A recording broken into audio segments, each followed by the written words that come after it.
सवाल ये है, क्या छिपकली को मारने का सवाब मिलता है? अगर मिलता है तो कितना मिलता है?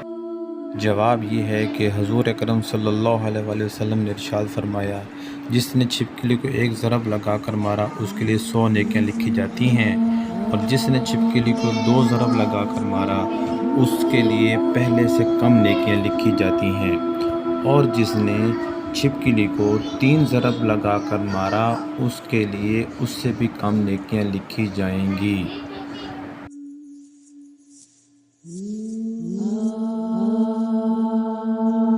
एक हदीस में ये भी आया है कि छिपकली एक शैतान है, और एक रवायत ये भी है कि छिपकली शैतान की मानंद है और शैतान को मारना सवाब का काम है।